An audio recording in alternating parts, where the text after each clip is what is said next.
What's up, guys? We have a loaded Friday show for you. We've got body transformations and 1 week away from fall camp. Who is making moves in the offseason training?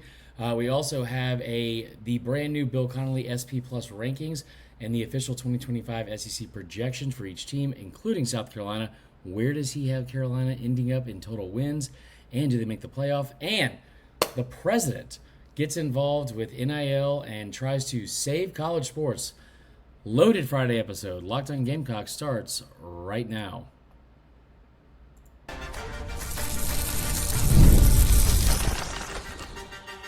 You are Locked On Gamecocks, your daily podcast on the South Carolina Gamecocks, part of the Locked On Podcast Network.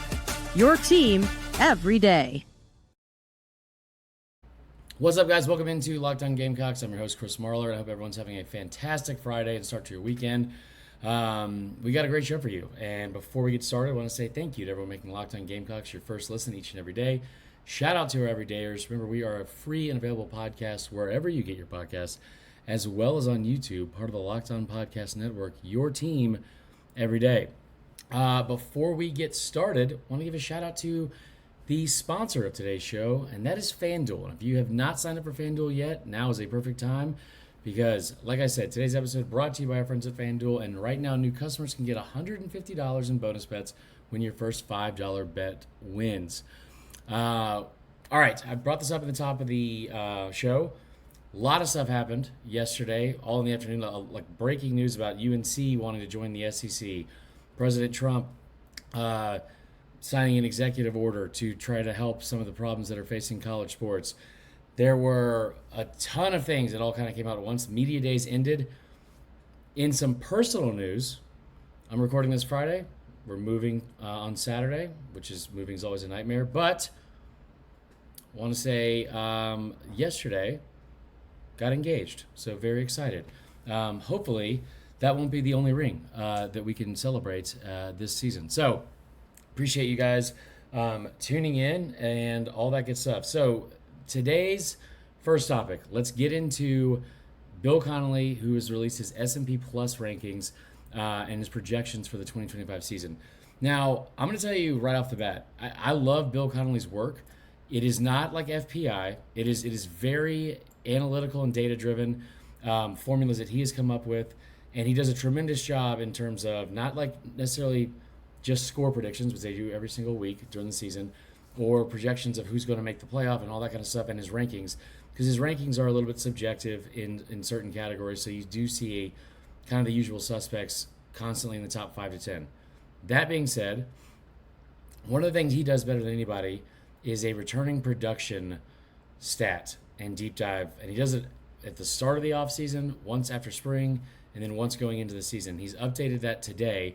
And in this day and age, with all the moving parts, with the transfer portal and new players and all that kind of stuff, it's very hard to figure out exactly what level of returning production and experience each team has. I always say this, when I used to go through my preseason, breakdown of like when trying to learn about teams and start kind of garnering or gathering my thoughts on who I thought was going to be good, bad, anything in between, and projections for the upcoming season. One of the first things I'd always do is go through returning starters, right? Which makes a ton of sense. It did until about 4 or 5 years ago. And nowadays, you can look at, the rosters. You look at any kind of preseason magazine, and there's hardly any names in bold, right? Like signifying that there's returning starters. So many players in the portal each year. You're bringing so many players in from the portal that may have started somewhere else.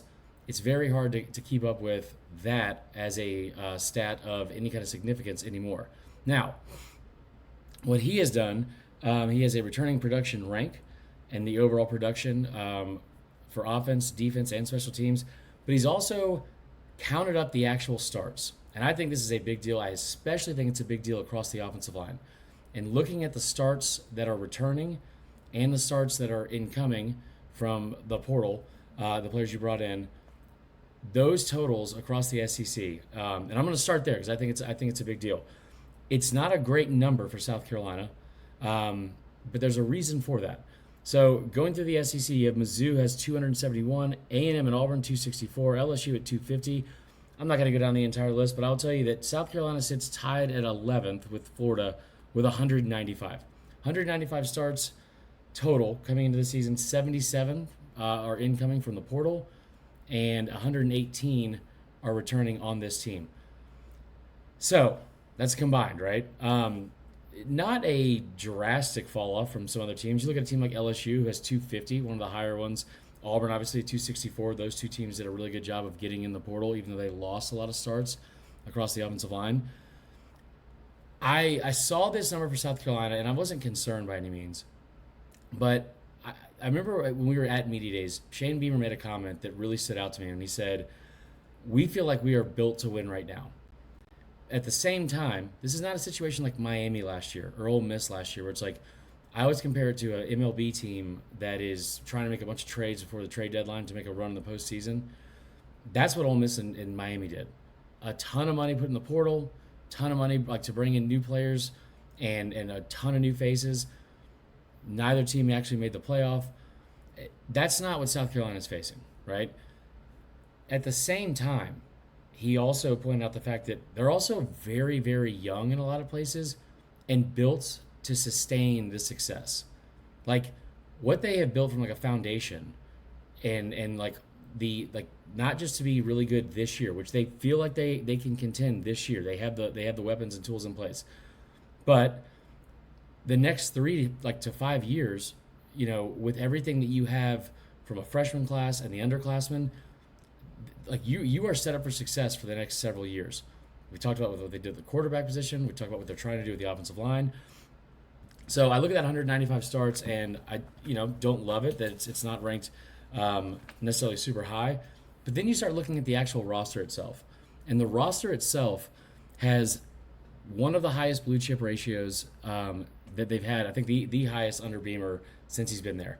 And you can look at it from where like the foundation of that starts when they bring in from the recruiting classes, and you look over the numbers of how many total 4 and 5 star players they brought in since he started. His first year, 0, so he had a blue chip ratio of 0. His second year, they had 5, blue chip ratio of 23%. The last 3 years, you've had 12 for a ratio of 50%, 10 for 63%, and then 12 currently in this class. For last year's class for 46%. And you're sitting at 9 right now in the 2026 class. But that 2025 class, 2023 through 2025 that you've just brought in, that is a total of 34 4 or 5 star players. Now on your roster, when you include the transfer portal players and the adjustment of the rankings that are of the players on the roster, you've got 39 total 4 or 5 star players on this roster. That is up, I think, 33% or around 30% from last year. Last year was around 30. You've got 39. Then you have 29 3 stars, and you've got 18 players that did not have a ranking. So that's your roster for this year, right? That is, I'm trying to do the math in my head. That's 86 total players, and you've got 39 of those are 4 or 5 star players. Of those 39, 25 are underclassmen. 25. So I look at this like this year, and I love the fact that you're confident that you are set up to win this year right away. But also, you are set up very well, not just with like players you think you can develop, but players that are already, at the very least, more highly ranked than most of the classes you had brought in multiple cycles combined. Not only just with the start of Beamer's tenure here, but way more. The 12, 10, 12, right? The 34 blue chip players you brought over the last 3 years in the last 3 recruiting classes, that's more than any 3-year period in South Carolina, in the last 25 years of South Carolina football and South Carolina recruiting, except one. So I look at that, and by the way, that was, I think, 2007 to 2009 when you brought in 15, 4, and 11. Actually, so it is the most. It is the most, because even then, that is 30. You've now brought in 34 in the last 3 classes. So you've elevated, like I keep saying, the floor of this team continues to rise. Now, the other side of that is how do you get these players on the field, and which ones are going to be able to produce early. If you have paid attention to anything on social media, several players have been posting pictures of their body transformations over the summer. When we come back, we're going to point out a few that are, listen, it's the underwear Olympics type deal, but very, very big reason to be excited. And I remember last year looking at this at Dylan Stewart when he had his picture when he first got on campus as a true freshman in early enrollment versus what he had, like the muscle he had gained and like his transformation from like being in the weight room and the strength and conditioning program at South Carolina through I think July last summer, night and day.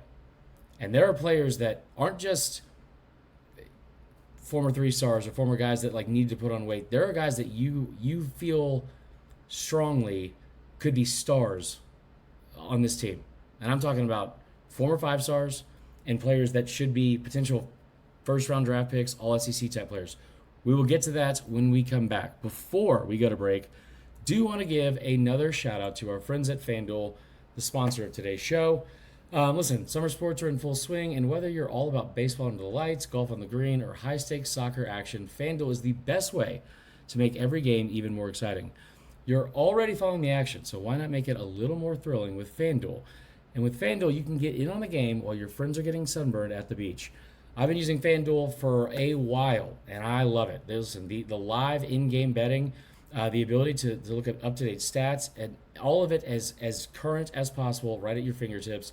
And you can do live bets like on any site. But on FanDuel, you can talk about live parlays and really up your odds to have a big payday. And once you get that payday, it is one of the easiest cash outs, payments, and setups for any site around. So listen, FanDuel, if you're new to FanDuel, keep telling you it's the best time to sign up for them. New customers can bet $5. And when that bet wins, you will win $150 in bonus bets. So open the FanDuel app today or visit FanDuel.com to get started.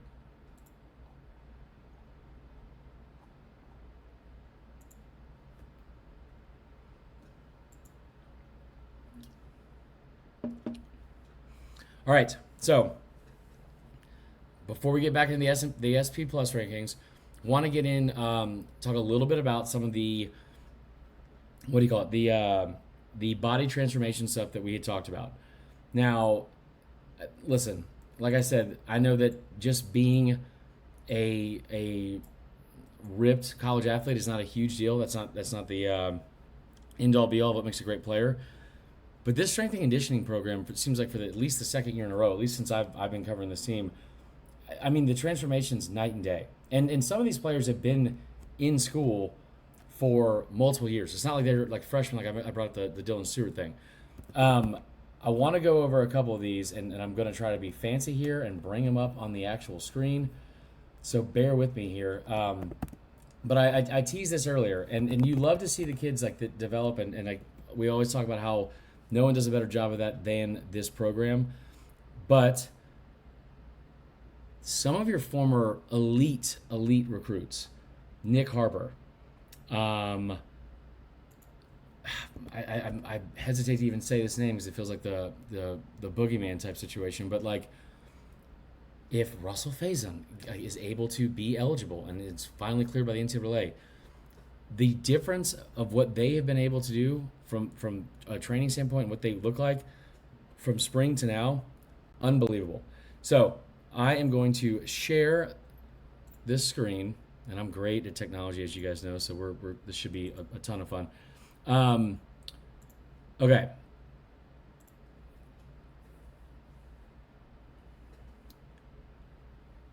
So this is Nick Harper, and listen, he's already a physical freak, right? But this is a different level, and I think being able to focus on just football this offseason obviously is a massive contributor to all that. Here's the thing.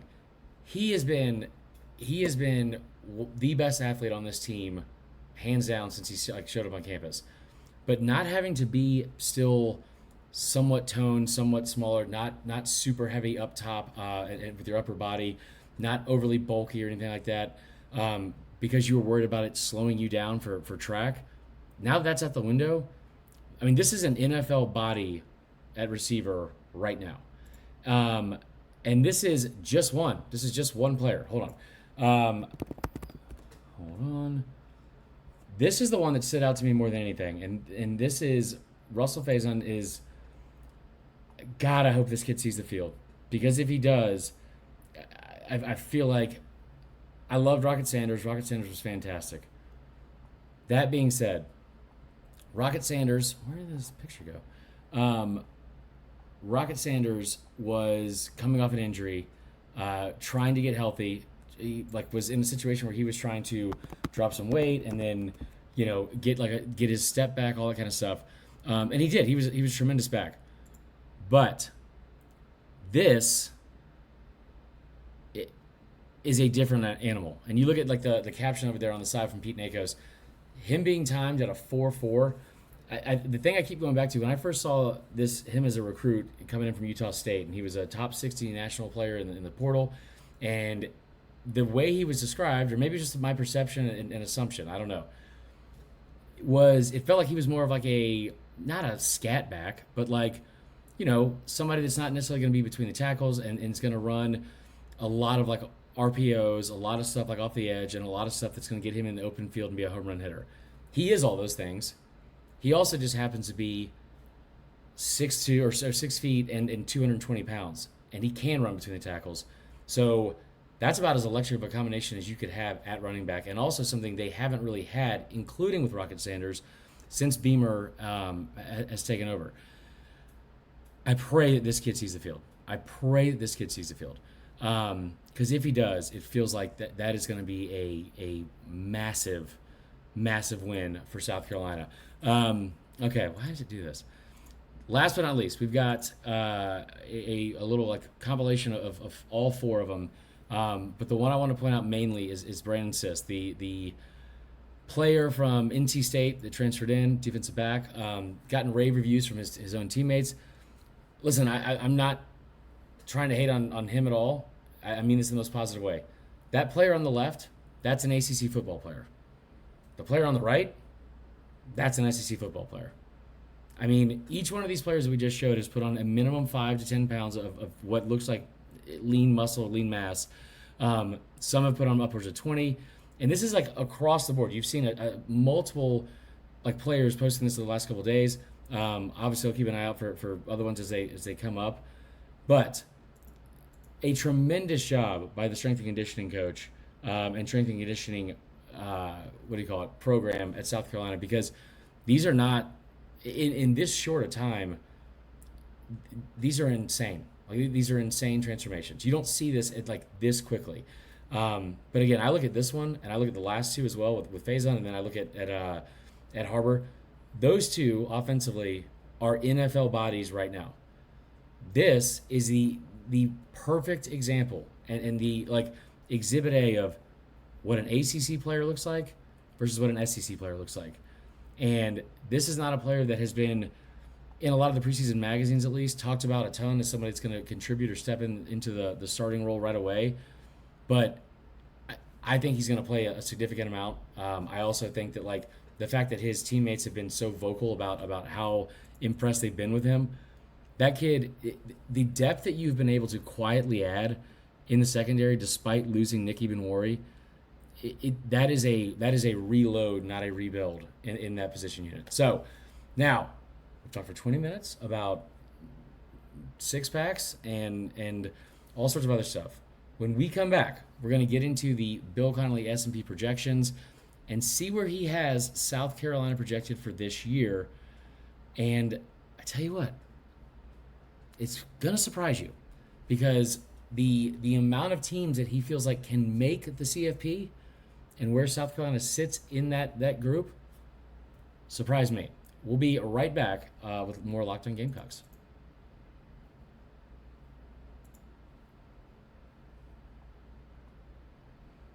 All right, Bill Connelly S&P rankings. First off, 2024 recap, okay? I tried to figure out what the preseason projections were, and I was not able to find them before the 2024 season. The end of last year, you finished 14th in the S&P Plus rankings. Now, this is what I talk about. It's a little bit flawed because you're behind A&M. You're ahead of LSU, but you are behind A&M, who was 13th. You're 14th, even though you boat raced A&M. So you finished ranked in the country for offensive SP Plus rankings, 35th, defense 13th, and special teams 49th. That'll be interesting with the special teams situation because Beamer brought this up at Media Days again, where you're replacing everybody. I mean, you're replacing everybody. Like the long snapper, kicker, place kicker, kickoff specialist, kickoff returner, punter. Like it's all new faces. But you also weren't especially great on the what I would call like the offensive side of special teams, right? Like the actual scoring of points. And I mean, besides Kai Kroger, you weren't great in the kicking game. You were still good at what Beamer does best and Beamer ball and being able to block punts and all that kind of stuff. But a down year in special teams in general. Now, the continuity table, we talked about this, the total amount of production you have returning, it's in the bottom 5 or 6. You have 58% returning. Offensively, you have 66%, which is one of the best in the SEC. You have 49% defensively, which is shocking to me because of the amount of people and players you lost from the defensive side of the ball. What that also tells me is when I hear that and people like Cole Kublik, who knows more about football than I ever will, but also voicing similar things that we have said, just in a more X's and O's way, even with the players you lost, that South Carolina defense, or this South Carolina defense, should be a top half of the SEC level of defense. Why? Because it is every year. It is every year under Clayton White. So I love the fact that national pundits are starting to give the benefit of the doubt to this coaching staff because it's been very well deserved and well earned. Now the 2025 projections, there are 4 teams in the SEC that are in the top 10.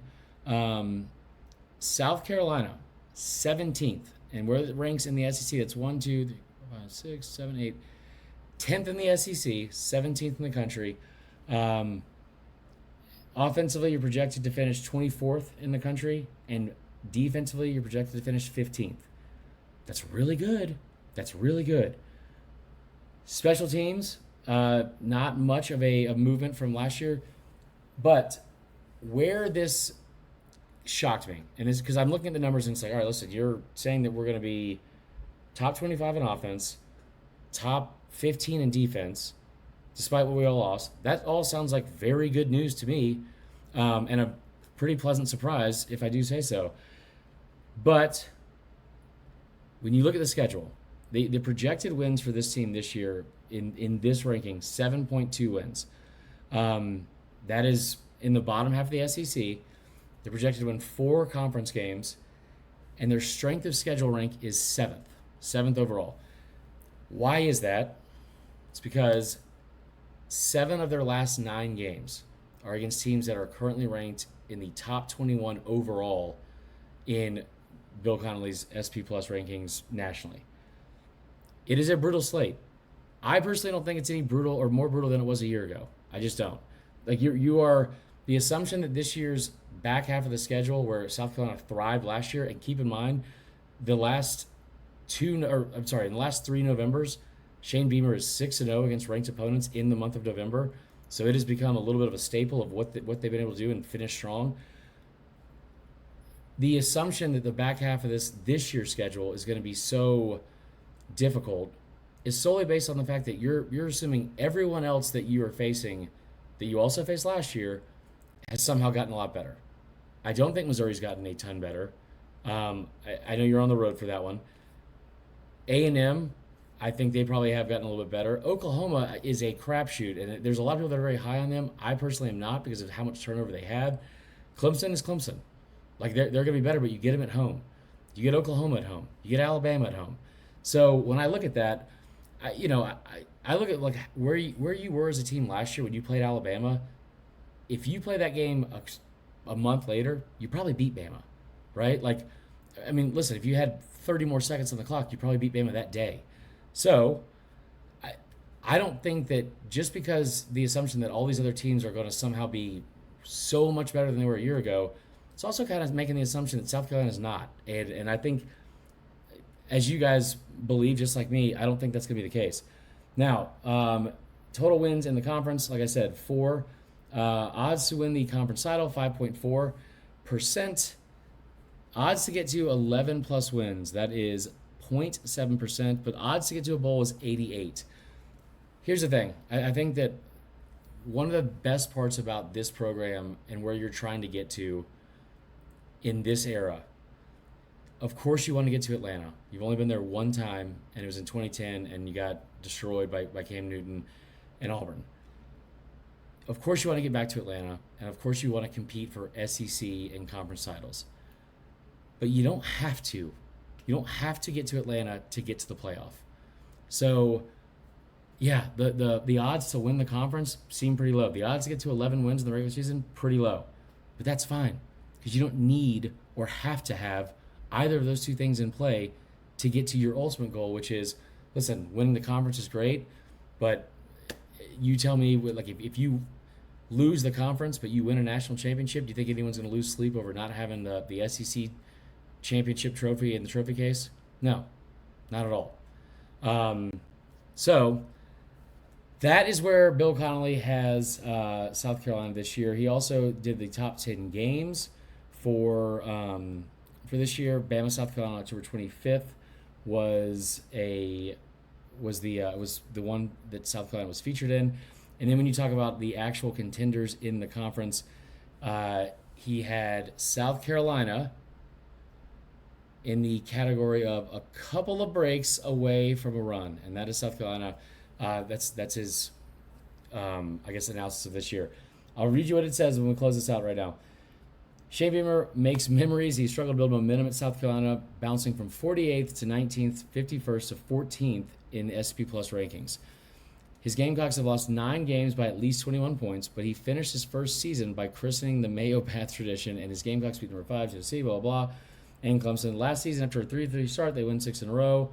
We all know that. They've been all over the map under Beamer, where they either charge into the top 10, or if they have a 500 season, that would be a surprise. From a pure entertainment standpoint, you want to root for Sellers and this team. They are one of the most likable teams in the country. They did take too many sacks last year and finished 42nd in total QBR. But when Lenora Sellers is on, he's as good as anyone else in the country. All right, so that is all for this episode. We're going to be back later. I had it on here to talk about the Donald Trump executive order. I spoke with one person on South Carolina staff because the news dropped. Anytime the president makes an executive order about college football, it feels like that's pretty newsworthy. Point blank, I asked, like, how is this going to affect a team like South Carolina? Because one of the main parts of the executive order was they are trying to limit or ban third-party pay-for-play entities. And basically, like, bye-bye Texas. You're going to have to go back to actually giving these people brand deals like NIL was created for. What I asked for someone on staff on how it would affect South Carolina specifically in comparison to teams that are well known for throwing bags at players like Michigan, A&M, Texas, things like that, the exact quote I got was, it'll be a big nothing burger. Regardless, we're going to get into the ins and outs of it because it does stretch beyond just football, and there are some interesting parts if they can somehow implement it and make it somehow a factor and hold up their end of the deal for this upcoming season. All right, we will be back with more Locked On Gamecocks later today or tomorrow. I'm not sure yet. We're moving tomorrow, like I said. I appreciate you guys listening. We'll be back at the start of next week from a new location, and there you go. Until then, go Cox.